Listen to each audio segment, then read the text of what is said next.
Hi everyone, I'm Oliver from Blendtuts.com, and in this tutorial we are going to learn how to remove a green screen from a photo or video.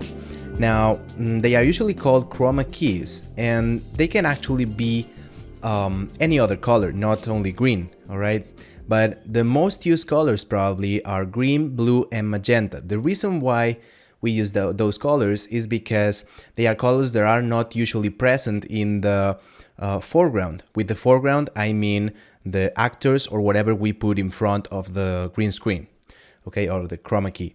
And the reason why we need a color that is different from what we have in the foreground is because that way it will be easier to pick that color and remove it without removing parts in the foreground, all right? So in this tutorial, we're going to see how to do that and also how to apply the LightWrapp effect that probably you have heard about it. It's an effect that allows us to, in the borders of the foreground, let the light of the colors of the background that we add in the position of the green screen to have some influence over the foreground, all right? So this will make everything to be more integrated, all right? So if you don't know what I'm talking about, please follow the tutorial and I will explain it later. So enjoy. In this tutorial, I'll actually work only in the compositor. So let's go here, activate the node editor. And before I use it in full screen, I just want to go here to the render panel. And here, let's put the resolution at 100% to make sure that we are seeing the full image here in the compositor to take a close look to the details and see if the green screen effect, the green screen removal is working as we expect.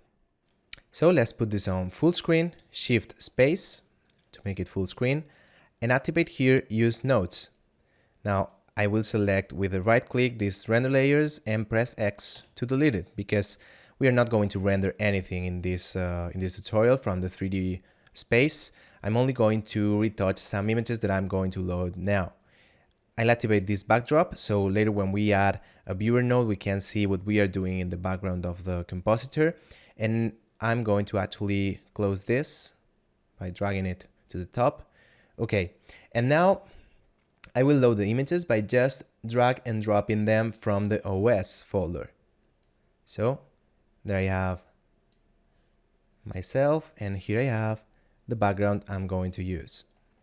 Right, so if we press Ctrl Shift and left click into an image, we will see that image from the viewer node in the background, and we can zoom in and out with V and Alt V.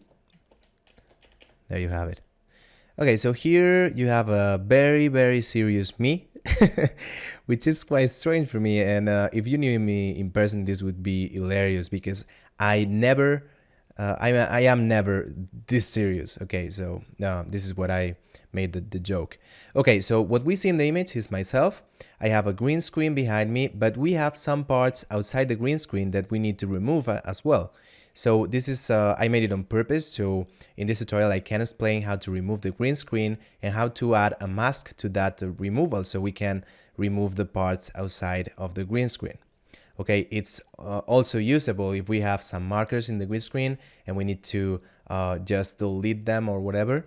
And so let's go ahead and apply, well actually let's show you first the background. This is the background I'm going to use, just a quick painting I did a while ago, and well, just let's go and mix this. So let's make some space here, and let's go Shift A and add a matte. And as you can see here, there is quite a lot of nodes that can help us remove the green screen, but the one I like the most is the keying, which is I think the latest one they developed in the Blender Institute, and it has quite, a variety of options that will help us remove the green screen. As you can see now, it's removing the white color because it's the one that it's here by default. We can change the color, and I'm going to make it in a way now, and then I'm going back and do it in a different way because there are a lot of ways of doing this, but I will tell you the two options that I use the most. Okay, so what I do usually is to go here, watch this image so we can see the original image, because if we go here it's possible that some parts of this green screen are being already removed by this color. Okay, so I prefer to work on select the color in the original image. So we click here in the color, and we can just pick here the eye drop and select a color that is in the mid-range of all the greens that we have in the background, because as you can see, some dark areas here, so we need to pick a mid-range green, something like this, for example. And if we go here, you can see that this is another thing. We have the green screen removed, and we have these parts that look now kind of blue. And I'm going to turn this to 0 so I can explain you what it does. Okay, so now we have several options here. Let's see more or less what they do. The pre-blur will blur some of the parts that are being removed, right? I mean, from the parts that are being removed by this node, it's going to blur them. And this is very useful because sometimes we have little grains here in the green screen, and dark spots or dust or something like that. So it's very easy to go ahead and use the pre-blur, because this way the parts that are being removed are blurred, so the points of dust will be removed as well. Okay, it won't affect to the image that we are seeing in the end. Okay, the spill factor is something that affects a lot of times. You know, we have a very bright green screen behind us, but sometimes this color spreads to the foreground, and it maybe reflects on the skin or something like that, or in the borders we have a lot of it. Okay, so what this does is to reduce the color of the green screen. It's green or magenta or blue, it doesn't matter. It will take the color of that screen and remove it from the image that we see in the end. So as you can see, it desaturates that color, so it's less visible. But it will be, if we put an image behind it, it will be visible as well. So, well, let it be like this for now. Okay, this tweaks a little the balance of the spill. Okay, let's let it be like this. These two values of the edges are for, you know, these edges of the foreground. I call foreground the image that we are seeing in the end, and background is everything that is in the green screen. Okay, the green screen is the background, and the foreground is the image that is in front of the green screen. So the edges are these edges, the silhouette, I would say. So we have actually an option here. If we press Ctrl, Shift, and left click several times, here we are seeing the mask that is outputting this node. Okay, so as you can see now, these parts are still visible. They are still white. The green screen should be completely black. Okay, and if we press Ctrl, Shift, and left click again, we can see the edges. And this is what I meant by the grain in the green screen. Let's try this. As you can see, if I increase the pre-blur, that grain disappears. All right, so let's actually use it. Okay, now as you can see, here we have the edges. This is actually usable for some compositing, you know, purposes, like getting the outline of an image to put on top. We could use these edges as a mask for adding a color representing the outline of the object. It could be cool sometimes. And let's go ahead and tweak this so you can see what it means. Right, so if we increase it or decrease it, we change the effect we have on that edges. All right, this is the radius, so we can make it you know, wider or thinner. Okay, there you have it. It takes quite some time. Let's leave it on 2, for example, and increase this a little so we decrease that grain, and the edges here are quite good. If you press Shift while you drag, you can drag precisely. Okay, let's something like that. All right, I don't want to lose too many time on the edges because we are not actually going to use them. Then we have the clip black and white, and I'll show you what it is now. So we have these areas here. The clip black and white, what actually does is that these parts here that are gray, with this clipping, we are going to convert them on black. And with this we can reduce also.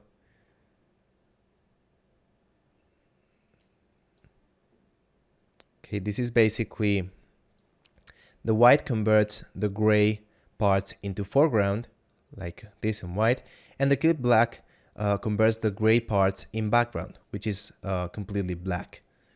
Okay, so here as you can see, we have almost done our green screen removal, right? We have that mask. And before we go ahead, right, here we have some other options, but we are going to check them later. Right, what I'm going to do now is to just delete this one. Oh, Oliver, are you crazy? Yes, I am. So I'm going to add a new keying node. Press F, selecting these two so they are joined. Let's go here. And what I'm going to do is to do it in a different way. Instead of selecting it here from the green screen directly, what I'm going to do is to go here. I know it's green, so I start going here until I find the color that works nice. And I'm going to actually work from this.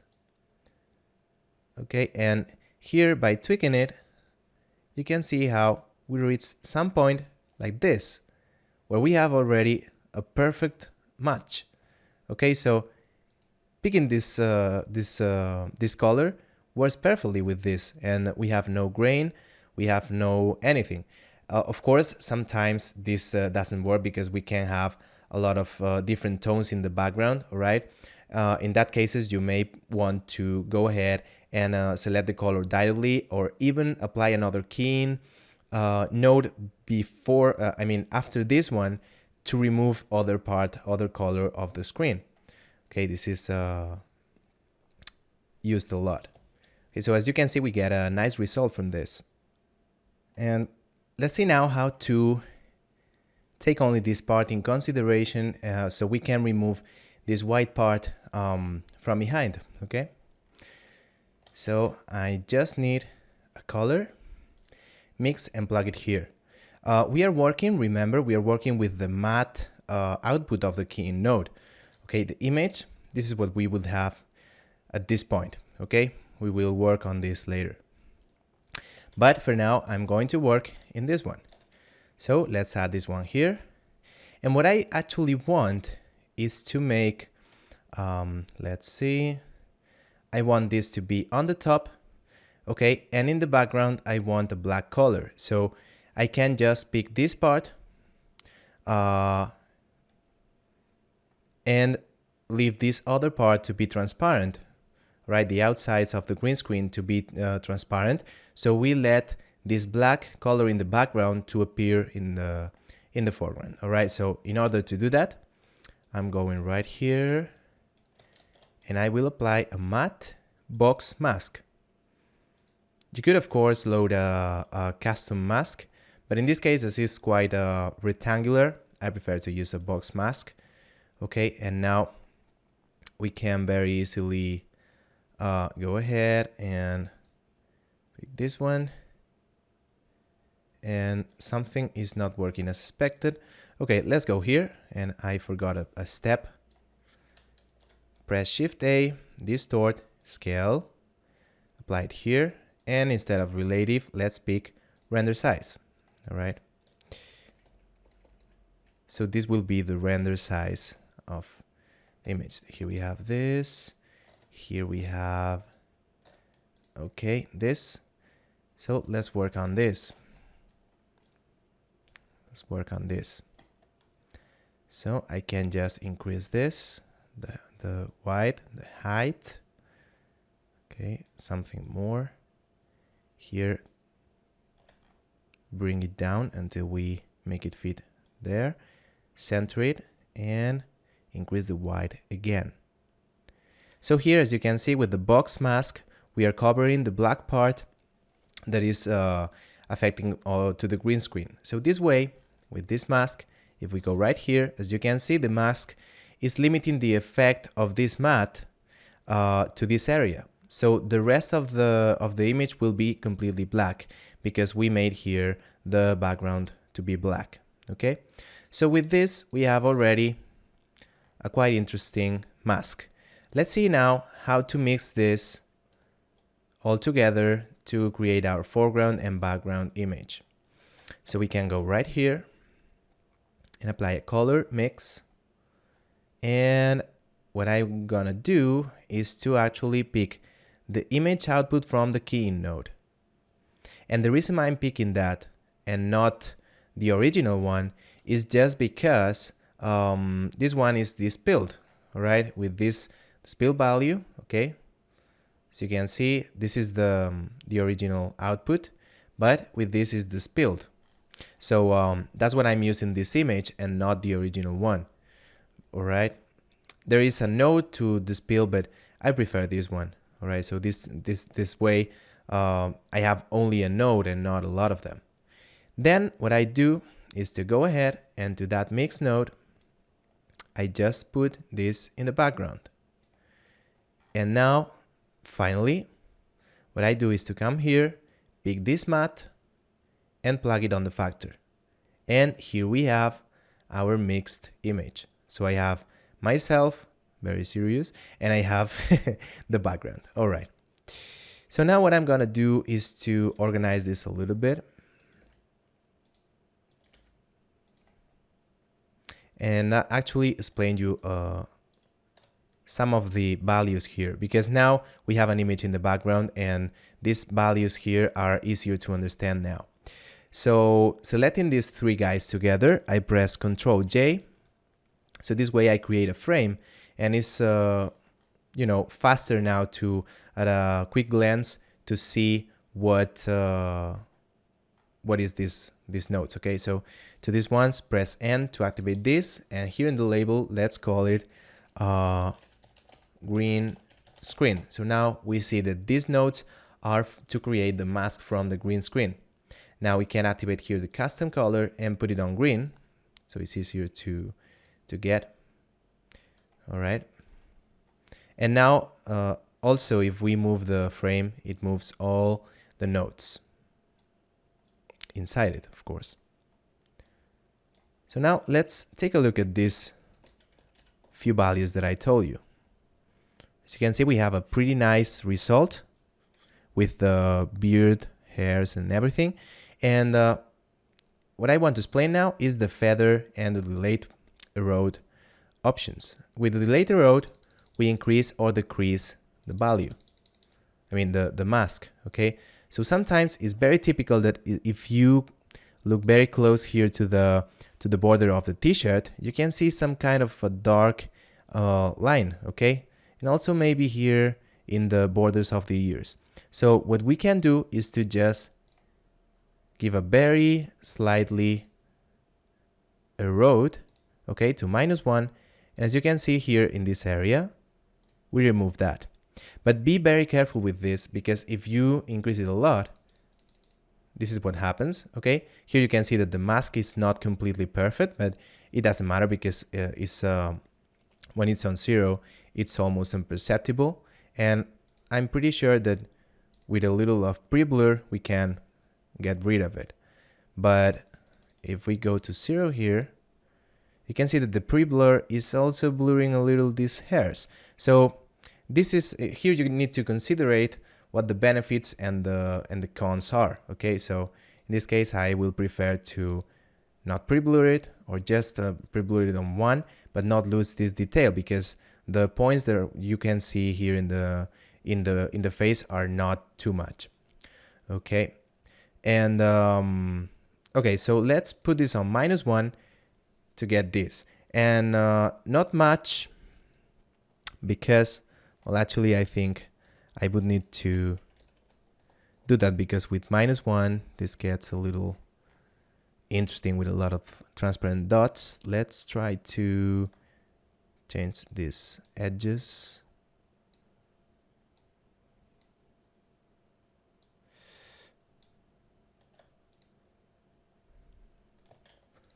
Okay, let's actually go here, and indeed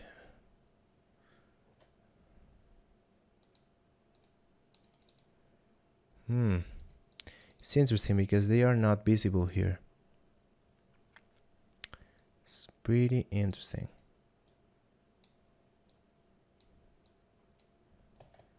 Okay, let's go to the result again. And here, as you can see, what I just made is to reduce the clip white option to convert that little dots into foreground. So as you can see, sometimes it's just a matter of tweaking a little the values. Okay, other times you maybe need to go ahead and create a custom mask to mask that things as white. Okay, so with this option, we already removed the border there. All right. Now there is another thing that I would like to do, which is a technique called LightWrapp. Before I do that, I'm going to actually probably tweak the colors a little bit. Well, not. Let's give the color correction, leave the color correction to the end of the tutorial. So now let's go ahead and make the LightWrap technique. And let's explain what the LightWrap technique is. So LightWrap is a technique that using this mask that we just created and applying a little change to it, we can just pick another mask with only the borders. And with these borders, we can tweak some parts of the background to affect the foreground, right? So I think that it would be interesting to go ahead and do it so you can see it for yourself. So the first thing I do is to add here a color invert, all right? Because we are going to just invert this image. Let's input it here. So this is what we have with this. And now after this, what I just make is to go ahead, add a mix,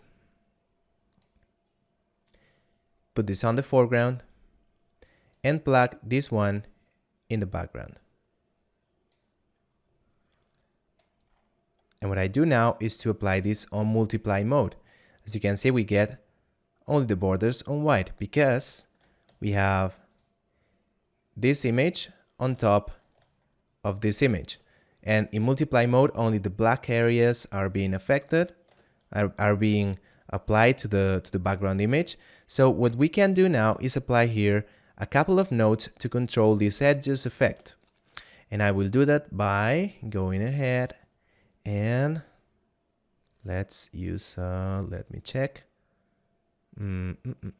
filter, delete, erode, and now filter and blur. And what we get with this is just this effect. We can delete it or erode it to get more edges, and then we can just go ahead and increase the blurriness. 20, for example, and just give this just very slightly 1, for example, even 0, or decrease it a little more to get only the most edges. Okay, so this is what we get. And now what we do with this is to apply this as a mask to the background again.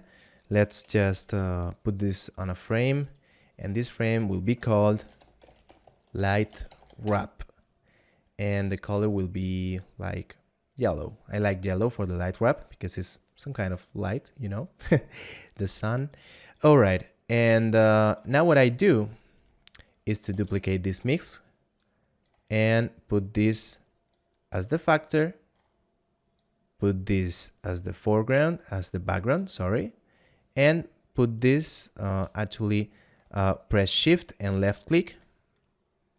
Well, somehow it's not working. There we go. Okay, shift and left click, drag, and we can create this this node, which is kind of useful to just redirect things from here. We can apply that to the foreground. This way, if we want to now just adjust the background, which we are going to do now, we can just apply it here, and it will affect every other nodes in which this image is connected. So we don't have to get 3 different inputs or 20 different inputs, outputs, sorry, from here, but we take them from here and we can affect this image and retouch it from here, which is easier and faster. And actually, I'm going to take this scale node and duplicate it right here to make sure that this image is also on the render size. But I think it's already full HD, so we won't have this problem. And here you can probably already notice the effect. So we have this image and we have this image with the LightWrapp. The LightWrapp is taking, as you can see, the color of the background and make it visible on top of the foreground, so the background is affecting the foreground in the borders, making the integration a lot more believable. All right, so as you can see here, this point is leaving also some of the color, right? This technique is called, as I said, LightWrapp. And as you can see with this, we can increase or decrease the effect it has, right, until we are happy with it. Here we can control, as you can see, the blurriness of the effect. And well, let it be on 20, for example, which is, I think, pretty cool. All right. And instead of mix, let's try with add. And yeah, I think we get a better effect this way. All right. If you want to have more control into this thing, it's very simple to go ahead and add a color mix, add it here, just drag it into the frame, okay? And with this, we can just make this black. And as you can see, now it's completely black. If we go to 0, we have the complete LightWrapp effect. But if we can increase this, okay, let's do it at in the opposite way. We can press H, no, okay, let it be like this. So let the background be black completely. So on 0, we have no LightWrapp. But if we increase the effect here to 1, we have the complete LightWrapp effect. And even more, okay, but we don't want this. 1 is the top, so this way we can, if 1 is too much, we can just make this more subtle, all right, by putting on 0.5. It'll be on 0.7, I think it's okay, because this is basically mixing this effect with a black color on top of it. So if we, as we change it, we can get more white or more black. So leave it be like this. And now after this, let's actually go ahead and do the color correction. And let's do this as well.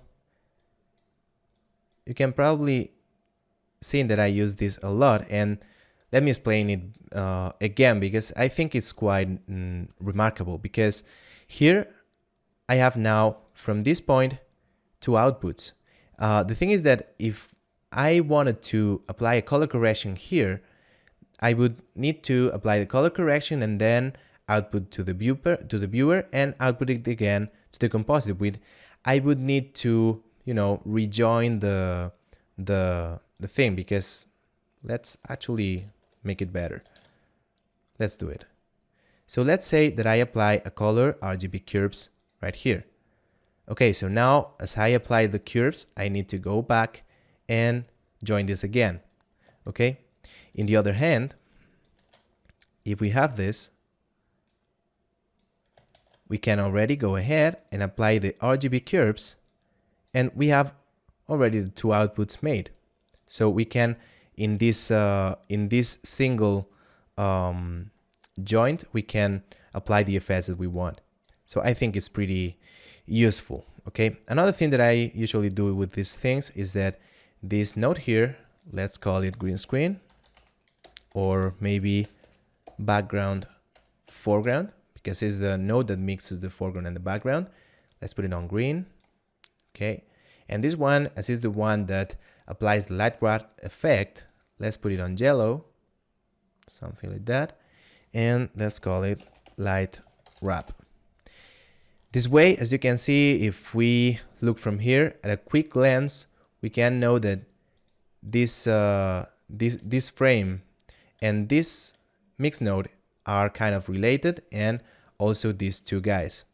Okay, so it's much more visible at the first glance when we enter Blender. And now let's actually start with the color correction. So we have the foreground and the background. We need to color correct them in different ways. Actually, the background, I want it to be kind of defocused because it's a painting, all right? And well, I don't want it to be very realistic. In this tutorial, I just want to show you how to use the green screen removal in Blender.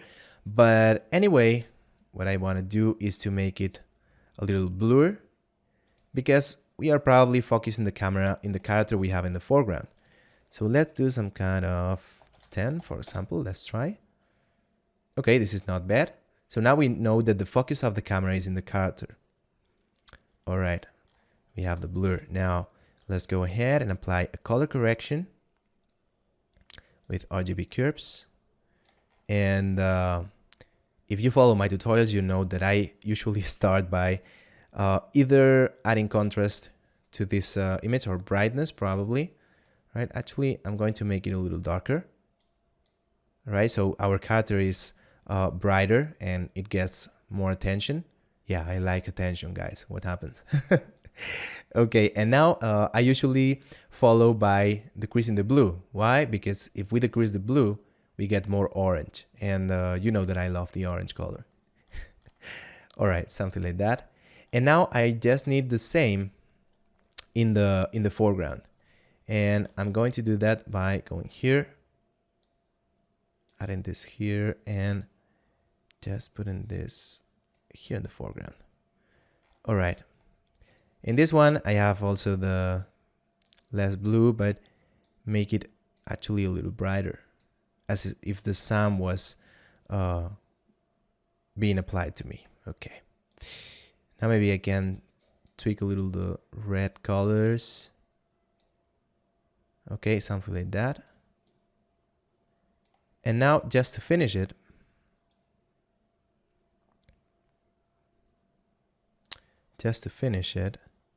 I could go ahead and apply another RGB curves right here. So I can now add the contrast to the image. Not too much. Right, something like that for example. And let's try again with the blue colors. Yeah, something slightly like that. And let's increase a little the green color. Right, I like something like this. And now I'm going to show you another little trick that is a lot of times used in this kind of photos.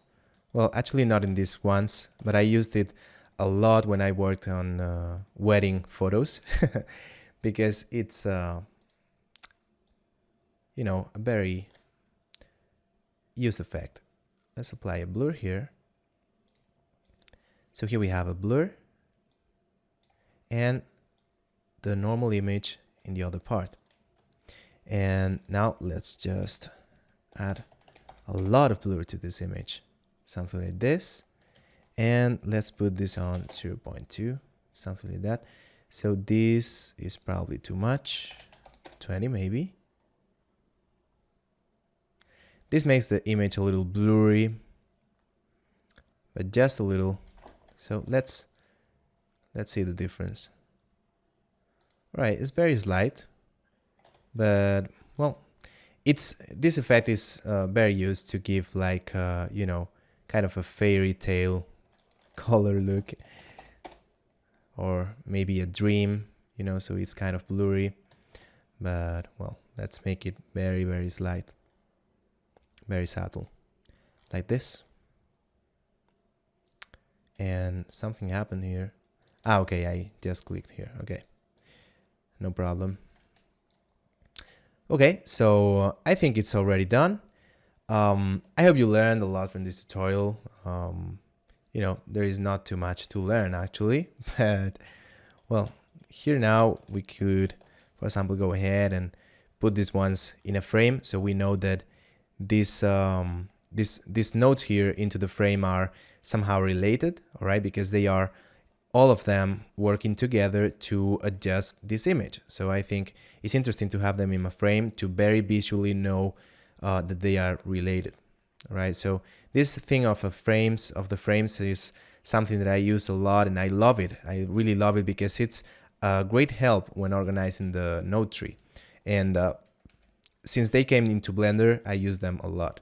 So I recommend you to use them. Also, the option to be able to select your custom color for them is very useful to very quickly know what these colors are. And let's make an example. Let's take an example. Let's pick this color, make this red for the background, and let's pick here some kind of red.